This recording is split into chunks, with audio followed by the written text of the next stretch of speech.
What's going on, everybody? It's your boy, Staff Sealy, back with another banging video, man. And on today's episode, I'm going to be talking to you guys about the application process and the timeline for the Colorado Springs PD. I'm going to give you guys the timeline from the beginning, from the date that I apply until the day that I got the offer letter of employment to go to the police academy and for employment at the Colorado Springs Police Department. That is today's episode.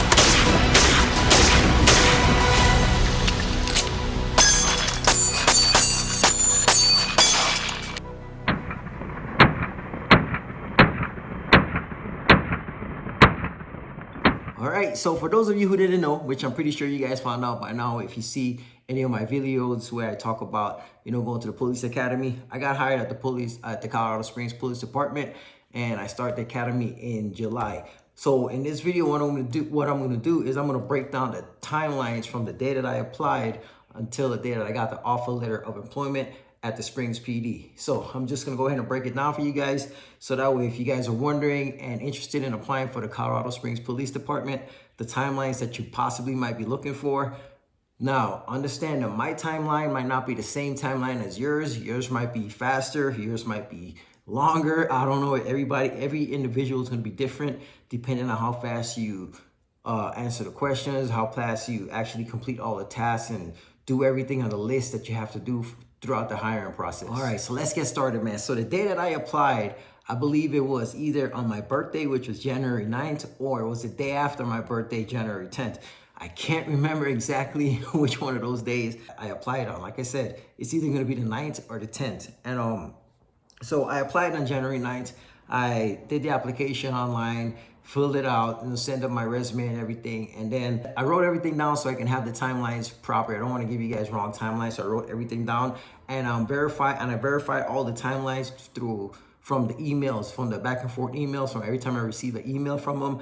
It has, of course, its date and time or whatever. So I wrote everything down on this paper so I can get the timelines correct. I don't want to give you guys incorrect time or dates or whatever. So I wrote everything down. So I applied January 9th or 10th. I think it was the 9th. I cannot remember if it was actually on my birthday or the day after my birthday, but I know it was one of those days, either the 9th or the 10th. January 11th is when I got the reply letter from HR to take the online test, that they accepted my application and they want me to move forward and they want me to take the online test. So that was January 11th when I got the reply email after my application to take the online written test. So when you take the online written test, you have, they give you a certain amount of time. So when you get the email to get the test, you have 5 days from the day that you get that email to take the test. You have 5 days to take that online written test. So understand, once they reply to you to take that test, which was on the 11th, you have 3 days to reply to that email and take that test. So you have 3 days to take the online written test. Once you hit the link, you only have one link. So they send you one link to take that test. Once you click on the link to begin the test, there's no more links. So if you don't finish the test, if you don't complete the test, that's it, you're out, you're cut. So once they send you that link and you click on that link to take that test, there's only one try, one shot, one kill. So if you, like I said, if you mess it up and you click on the link and then you back out and you don't take the test, you just screwed yourself. So make sure you do not click that link until you're ready to take that test. So once you take the test, you have approximately 3 hours to complete this written test. 3 hours to complete a written test. I'm not gonna go into detail about the test. I'm not gonna tell you how much questions. I'm not gonna tell you what questions they ask or anything like that, because that's confidential information or whatever, and you literally sign something saying that you're not going to talk about the test. So I'm not going to go into details. I'm not going to tell you how many questions, what questions are asked or whatever. That's for you to find out once you click that link and you take that test. So when you get that email to take that test, they give you a link that you can download a study guide for that test. I got that email for the study guide the following day, which was January 12th. and I downloaded the guide. I pay for it. It's a $15 guide. You have to pay for it. And honestly, $15 is not a bad investment, especially when it comes to your future career or potential career in law enforcement as a police officer. I think $15 is not a bad investment. I paid for the study guide, I downloaded it, and I studied it. So once I downloaded the study guide, I believe I took my test on the 13th or the 14th. I can't remember exactly which day I took that test, but I took it either the 13th or the 14th. I did my online written test, and I was hoping to the gods that I passed. January 16th is when I got the notification saying that I got my test results and I passed. I'm not gonna give you guys my test scores, you know what I'm saying, mind your business. But I got the email saying that I passed, and they want me to move forward onto the next stage of the application process. One note that I wanna add also is that your written test is only 30% of your overall score. So you're gonna be scored not only from the written test, but then from your oral interview. When you do your interview, you're gonna get points from that, and then you're gonna get points for your military service and if you're a veteran. So there's different ways to get points, and the written test is 30% of your overall test score. So July 16th, I got my results, and then I proceeded on to the next step of the application process is the oral interview. It's mandatory. You have to do your oral interview. You might do it on video online, or you might have to do an in-person interview, but that's the next step. Is mandatory. You have to do your oral interview. No ifs, ands, or buts about it. So without going into too much detail about the oral interview, my oral interview was 10 questions, and you have 3 minutes to think about what you're gonna say, and then you have 3 minutes to actually answer the question, and there's 10 of those questions, and you have to just give them the best answers that you can give. If not, you're out of there. And no, don't ask me what they asked me. Don't ask me what I was asked on the oral interview, because it's confidential. You signed a waiver saying that you cannot speak about the questions asked or your answers. You will get dropped if you discuss or talk about the questions. So don't ask me. That's for you to find out when you apply. All I'm gonna say is they're not that hard. They're really common sense type interview job type questions that's based more on law enforcement. So that's all you're gonna get, man. So like I mentioned, the testing and the oral interview is highly confidential, and there's five things that you agree to when you move forward with the application process to do the written test and the oral. There's 5 things that you agree to. Number 1, you agree to not to discuss any information or any question asked. You cannot discuss or disclose anything that was asked on the test or the oral question. Second thing is you cannot record your interview. So you can't record yourself taking the interview. If you're doing a video interview, you can't record it. You can't write down, you can't document, you can't take pictures or video of the testing or the oral questions.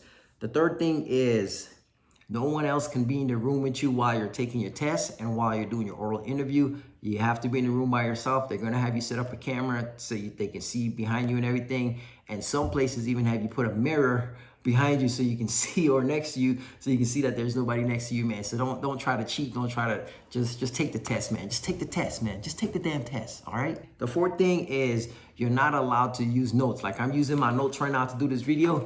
You weren't allowed to have any type of notes while you was doing the test, and you weren't allowed to have any type of notes while you did your oral interview. So don't have any notes. Like I said, if you get caught cheating, man, you're out of there. The fifth thing that you agree to is it tells you that failure to follow directions will get you disqualified. So if you do not follow any of the directions to a T, you have to follow every direction they gave you throughout the application process. If you don't follow every single direction and do every single thing they tell you like perfectly, you're out of there. All right, so moving forward. So July 17th is when I actually got the email link for my oral interview. I got that link on the 17th, and I believe I did my oral interview on the 28th. I did my interview, and when you do your interview, man, a little pro tip, when you do your interview, you want to treat it just like any other job interview. So you want to dress professional. Even if you do a video interview where you're in your home somewhere doing the interview, or you have to go in person, you want to make sure you dress nice. So I put on a nice little suit, like, you know what I'm saying? Looking all GQ, you know, looking like I was Miami Vice and shit. Like, you know what I'm saying? I went in there looking all swagged out in my suit and everything. Even though it was just me in the room by myself, I went in the suit. and I look professional. You want to stay professional. Understand that when you're applying to be a police officer, you're not only representing yourself and your family, but you're representing the city or the department that you're working for. So just like you would show up in court dressed up in a suit looking all GQ, you want to show up to your interviews and any appointments that you have. Any appointments you have, of course, except for the PT test. Any appointments you have, you want to dress professional, want to dress business casual. You want to try to be in a suit as much as possible, man. You want to look good. They want to make sure that they want to make sure that you're going to make them look good, man. You know what I'm saying? When you're out in public, whether you're on duty or off duty, they want to make sure you look good, man. So when you do your interviews, make sure you dress up nice, make sure you look fly, make sure you put on sprinkle a little bit of swag, you know what I'm saying, and go to your interview. All right, so after January 20th, and I did my oral interview, I think 9 days later on the 29th, is when I received the email asking for all my military status, like my DD-214, my VA percentage letter and everything like that. So they ask you for your DD-214 and any military stuff documentation, because remember, for your military service, with a DD-214 honorable discharge, that's 5 points added onto your overall score. If you're a disabled veteran and you got your VA percentage letter, that's another 5 points. So in total, that's an extra 10 points. So make sure you send them that paperwork, man. Those points come in handy, bro, because you're competing with a bunch of other people trying to get your spot. So the most points you have, the better you're going to be off. So make sure you send them your DD-214 ASAP. If you're a disabled veteran, make sure you send them your percentage letter ASAP to get those points, man, because every point counts. I promise you. Next email I got was January 30th. That's when I got the email telling me that, hey, you passed your written test. You pass your oral test, and it breaks down what you scored on your written test. It breaks down what you scored on your oral test. And like I said, these are all for points. Those are all points on your overall. So just because you scored 100% on your written, if you suck in your oral, that's going to take away points. So you want to make sure you crush your oral, man. All I'm going to say is I got 80% and above on all of them, man. That's all I'm going to say. I got 80% and above on all of them. So, you know what I'm saying? So I got my points for the oral, and it broke it down, and it showed you your written test points, your oral interview points, and your VA points, and it shows you your overall points. And then that's when they give you your band. So I guess the band dates is the dates that you're going to be projected to go to the police academy. So I was in the next band, which was in July. So I was in band D. So when you get that email and it tell you what band you're in, whether, I don't know how many alphabetic bands there is. I don't know if it's Alpha, Bravo, Charlie, and Delta band, but all I know is that I was put in band D, and that was the next upcoming police academy. So I guess if you're in other bands, you're going to be further out in further academies. I'm not sure, so don't quote me in that, but all I know is I was in band D, and band D was the next upcoming police academy. So in that email, I got my scores, my overall scores. I got my band date, which was band D, which put me in the next upcoming academy in July. And I also got my PRT date, which was going to be scheduled in April. So my PRT date was in April coming up. That same day, on January 30th, I also received my in-processing letter. The in-processing letter is super important. That's your letter that's gonna start and trigger the next phase of the hiring process, which is your background investigations. So as soon as you get that in-processing form, I filled it out like immediately, and I sent it back like within minutes. I filled it out and I sent it back within minutes. So I got an email saying that, you know, I'm scheduled to do like my background investigations, I think that same day. So as soon as you get the in-processing letter, you sign it, you fill it out, you sign it, and you send it back ASAP, so that way they can trigger the background investigations portion. So remember, anytime they email you something, like I said, they emailed me the 30th, the in-processing letter, I send it right back, and that same day is when I got basically like a letter saying that congratulations on moving on to the next phase. So now we are about to start the background investigation phase of the application process. So as soon as you get those emails to fill out anything or send anything, send it immediately. As soon as I would get an email, within minutes, I sent them back whatever they asked for. So the following day, January 31st, I received the background investigation link, the background from the background investigator. She sent me the link to the ESOF network where you load up. That's where you're gonna load up all the information that they ask you for the background check, phone numbers, whatever, certificates, driver's license, concealed handgun license, degrees, anything that they talk, everything that they ask you about. If you had any arrests, you're gonna send their arrest stuff, like everything, every single thing that they're gonna need for the background investigation, you're gonna load it up into that ESOF program. So the next day, like I said, as soon as I sent the in-processing letter, the next day I got the background investigation. So like I said, as soon as they email you stuff, you want to jump on it. You want to send it as soon as possible. I send those stuff within minutes every time they send me anything. I log in, you sign up, you log in, and you just load up all the documentation that you need and get the progress rolling, man, get it moving. So the following week on February 7th is when I received the email to schedule my PT test. And once I scheduled my PT test, it was scheduled for February 11th. February 11th is when I did my PT test. I got the email February 7th. I scheduled it for the 11th.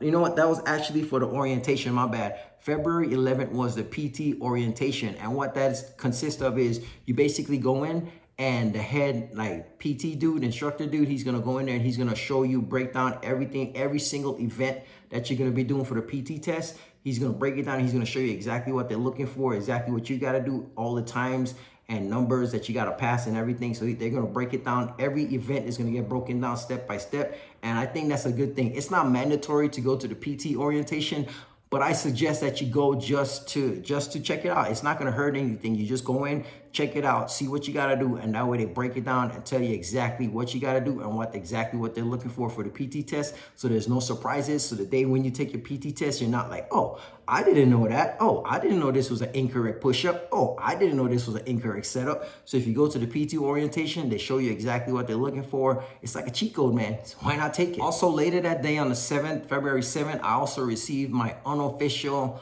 offer letter. Is when it's basically it says this is their unofficial offer of employment for the Colorado Springs PD. So it's not official yet because you still have to pass the PT test, you still have to pass the psych eval, you still have to do the polygraph, still have to do your medical, and you know there's still a lot of stuff that you got to complete. So it's an unofficial. So far, we want to offer you this job, but until you complete these stuff, it's not official. So the next, I got the offer letter and I just moved on to the next phase. Fast forward to a couple days later, February 13th is when I received my congratulations emails. You've been selected to move forward onto the application process email. So those are two indicators that I was like, okay, I think I'm good. I just got to complete this stuff because it's the second letter that sent me congratulations on moving forward. So I felt pretty good. And it was just basically, like I said, that I've been selected to move forward. So I just need to complete the task on the list, which was, like I said, the polygraph, the psych eval, the PRT, and your medical. So those are the next tasks I had to complete, and I was ready to go, and I just jumped on them and I scheduled them and I knocked them out. So a couple of days after that, on February 16th is when I received the polygraph booklet. It's a booklet with maybe like about 100 questions from what I remember. And you have to answer these questions. You have to print it out. So they're going to email it to you and you have to print it out. And then you have to physically answer all those questions because they want you to write it out to make sure it's in your handwriting, because you're going to sign it that everything you say on this polygraph booklet, all the questions you answer, is true to the best of your ability. So you got to sign it. So once you sign it and you answer it, ain't no, oh, I didn't know, I didn't understand. So the polygraph booklet is basically like they ask you a bunch of questions. Like I said, I'm not going to go into detail on the questions they ask you. You answer those questions and then you scan it back, you email it back to your HR person. And then from there, they're going to set up the polygraph date so you can do the polygraph test. And they're going to ask you questions from that polygraph booklet. So make sure you're not bullshitting. Make sure you're not lying, man. Be completely honest, man. Because when you hook up to that polygraph machine, whew, it's a whole new ball game, man. So like I said, February 16th, I got the polygraph booklet and you had 2 days. Every time they send you something to complete, they have a deadline to it. So the deadlines are getting shorter and shorter. First it started off with 5 days, then 3 days, and now, hey, this one you got 2 days to fill this out and send it back to them, man. So you had 2 days, 48 hours to complete this booklet and send it back to them, or else you're out of there. Sorry, y'all, my throat is dry. Let me drink some water real quick. All right, so let's get back into it. So March 9th is the day that I had it's called the admin's day, the admin stuff that you got to take care of. And it's like about a 4-hour window that you're going to notice it. Hey, this is 4 hours. So what's going on? So I wasn't sure what was going on that day because it really didn't tell you what you're doing that day. I mean, it did later on. There was an email that they sent us that broke it down, but I didn't see that until afterwards. So I didn't know what I was doing. So I thought I was going to be doing a polygraph test. I thought I was going to be doing a psych eval, you know what I'm saying? So I went in, and first, a quick story.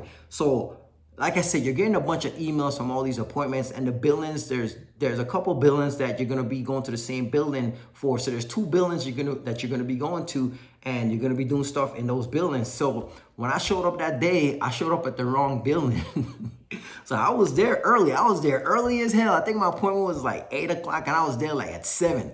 And I parked in a parking spot, downtown, paid for parking and everything. And I showed up, and I was like, dressed all nice, and I was ready because, like I said, I wasn't sure what exactly I was doing. I thought I was doing the polygraph and the psych eval and stuff like that, right? So I showed up, and it said to leave your phone in the car. So I showed up, and I'm sitting there, and then like 8 o'clock rolling around. And before 8 o'clock showed up, like at 7:30, 7:45, I noticed like, wait, something's weird. Nobody else is here. I can't be the only person doing this today. Like, you know what I'm saying? So my spidey senses was already tingling, but it didn't really register. And then 8 o'clock came, and nobody showed up for the place that I'm supposed to be at. None of the HR people, nobody else is there. No, the recruiter's there. So I'm like, okay, something ain't right, man. So I started like getting nervous now. So I ran to my truck real quick, and I grabbed my phone, and I double checked the address. Man, I was at the wrong address, y'all. I was at the wrong building. Good thing is that the buildings are like literally down the street from each other. So the police operations building and the HR buildings is not that far from each other. So I hopped in my truck. I already paid for parking for like 4 or 5 hours because that's how long I was planning on being there. So I hauled butt down the street to the other police admin building, and I showed up, and I'm thinking in my head, man, I'm about to get dropped. I screwed this up. I screwed up. I can't believe I screwed up. I'm beating myself up the whole drive over there, y'all. I'm just beating myself up, and I'm just like, man, how did I screw this up? How did I screw this up? And then on top of that, right, when I read the email, I realized that I had to do an essay too. So now I'm sitting there driving down the street, and I went onto YouTube, and I put like how to write an essay, because I haven't written an essay in years, you know what I'm saying? So I YouTube how to write an essay. So I have it playing in the speakers, and I'm listening to this chick telling me how to break down and how to write an essay and stuff real quick. Because when I read the email, I saw that I had to do like the polygraph, the psych examination test, and then you have to do the essay. So I'm sitting here now, not only am I late, I'm at the wrong building.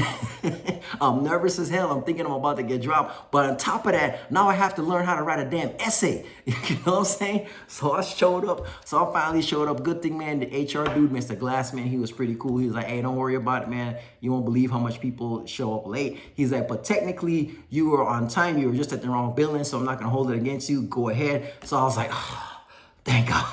Thank God. Because I thought I was done, son, and I would have been so mad, and I would have beat myself up if I had screwed that up, man. I was at the wrong building, y'all. So make sure when you guys get those emails, you pay attention, and you make sure you're going to the right address, man, because there's multiple addresses that you're going to be doing different things in. Make sure you're in the right time, in the right place at the right time, man. Basic Army shit, man. Right place, right time, right uniform. So I'm going to go ahead and break down the admin day that they talked about. So what the admin day was is that, yeah, if you're military, you have to log into your iPerms and stuff like that so they can get your military information. So if you lied and said that you never been in trouble in the Army, and they go into your iPerms and they see all those Article 15s, you're done, son. So do not lie. If you had any type of Article 15 or any type of disciplinary actions, man, don't lie about it, because when they go into your iPerms, I promise you, they're going to pull everything. They're going to get everything from the military records. So don't lie, man.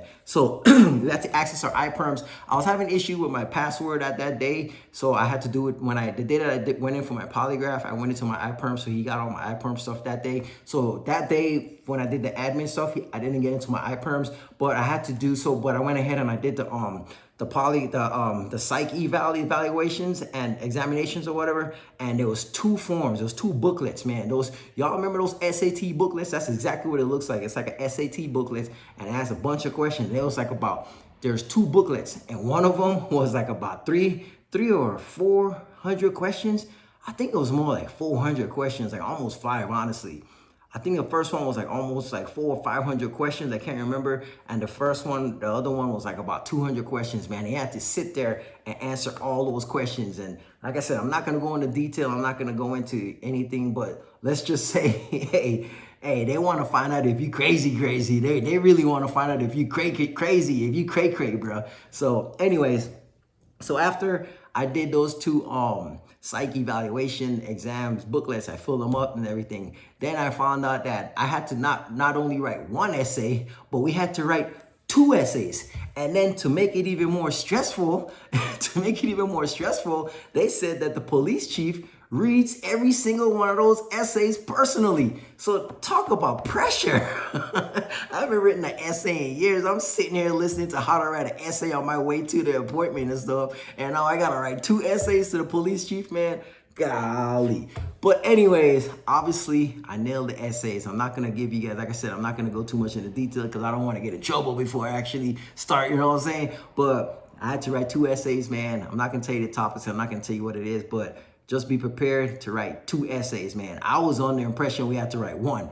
They threw a curveball and said we gotta write 2. So prepare yourself for that, man. But anyways, that literally took about 4 hours because, like I said, all those questions on top of writing the essays, it literally took 4 hours. You're gonna need every single minute of those 4 hours. So that was the admin day, man. All right, so the next phase of my application process was the day of my polygraph test.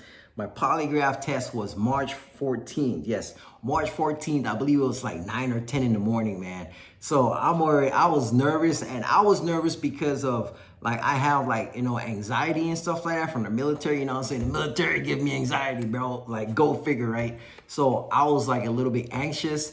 And I just was like, I was nervous that my anxiety was gonna spike the charts and make it look like I'm a freaking psychopath liar and shit like that. So that's what I was nervous about because of my anxiety. But to be honest, man, the day that I went in, the morning I went in, I was like surprisingly calm. Like I was like so calm that it was kind of scary. Like it was weird. I thought my nerves was gonna be all over the place. And I came in, homeboy was pretty cool. I don't remember his name, honestly, but he was pretty cool. He's telling me about himself. I've been doing this for this many years, this and that. Don't be worried, don't be nervous. A lot of people get intimidated by the machine because they hook up the little over your chest, they put on the blood pressure pad on you. You put your finger in the damn thingy to check your blood pressure. The chair has a sensor, a butt sensor, and then there's a butt sensor in your foot, and then your arms have sensors on the chair. It almost looks like an electric chair, the way how you're sitting in it like this. And you know, he's like, hey, be completely still. Like, you know, when you answer the questions, and then he just break it down for you. And he kind of made you feel like, you know, a little bit comfortable. But understand, man, these people ain't your friends, man. These people ain't your friends, bro.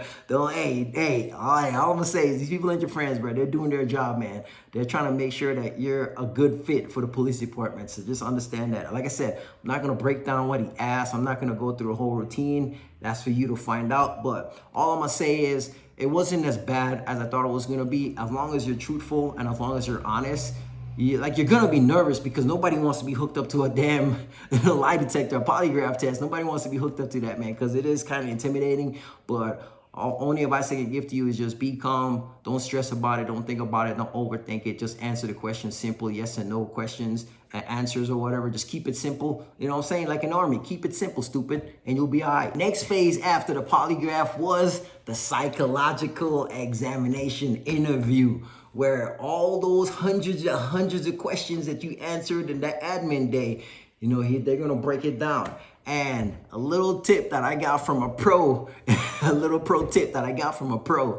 he basically said that when you go for your psychological examination interview, if your interview takes anywhere from 10 to 20 minutes, you're good, you're golden. But if your interview takes anywhere from 45 minutes to an hour or more, you're done, son, because if they're questioning you for that long, that means there's a bunch of red flags that popped up when you answer those questions, and they want to get to the bottom of it. So if you go in there and you're in there for if you're in there past an hour, you're done, son. If you're in there past 45 minutes, you're done, son. Mine's literally took 15 minutes. So when I nailed it in 15 minutes, I walked out confident as hell. I called my wife and told her, hey, babe, that shit took like 15 minutes, son. I'm good, son. You know what I'm saying? So I was already happy, man. So understand, man, when you go to your psychological examination, man, if it takes more than 30 minutes, man, I would start worrying if I was you, bro. If it takes more than 30, I will be worried. So like I said, mine took like 15 minutes. He asked me like maybe 10, 11 questions, maybe 12. I don't remember. He asked me 12 questions. Like I said, I'm not going to go into detail about those questions. OPSEC, operational security. So I'm not gonna go ahead and break down anything for you, man. But let's just say he asked me like anywhere from 10 to 12 questions. I was out of there in about 15 minutes and I was happy as hell, bro. I was happy as hell, man. I did my PT test sometime in April. It was like in the middle or late April. I can't remember. It might have been April 20 something, April 23rd or something like that. I remember it was on a Saturday, I believe, or a Sunday. I can't remember, but I did it in April. I completed the PT test. I passed that. I forgot that because I passed that, but I passed the PT test. That was in April. So anyways, so here we are. March 21st is when I did the psychological interview. I passed that 50 minutes. I was out of there. The next email I got, the next appointment that I got from him was April 3rd, which was for a medical evaluation. And the med evaluation, the only thing that I've never done before was it was like a lung test. It was like a lung test, a breathe test. It was like you had to blow into like this machine and it measures your lung capacity or oxygen or I don't know what the hell. That's the first time I ever had to do that, but it kind of reminded me of like a police breathalyzer when you have to blow into the, so she was like, take a deep breath, and like, it was just weird. I never done it before. The first time I blew, she was like, I sucked. So I need to do it again. Cause like I said, I never done that before. And she just said to just take like a deep breath from your diaphragm, just go deep in your diaphragm and just blow from your diaphragm. And so the second time I did it, I got better. I got used to it, and I did it, and it measured whatever it measured, and I was good to go. But anything else other than that, the rest of it was a typical physical. They did your vision, they did hearing, they did blood tests, pee tests, just a regular physical. Like I said, the only thing I've never done before was that that lung test, I think it was called. That was the only thing I've never done before, so that kind of threw me off. So be prepared for that, man. Make sure you practice how to breathe. You gotta get it deep from your diaphragm and just come in deep and just, you gotta like blow from your diaphragm, and you gotta blow from your chest, man. You gotta blow from your chest. That's all I'm gonna tell you. And so anyways, after the medical evaluation was the last thing that I had to complete. And once I completed that April 3rd, and the rest of it was a waiting game. I got a letter saying congratulations and completing everything. Now I just wait to see if I'm gonna be selected by the police chief to go to the academy.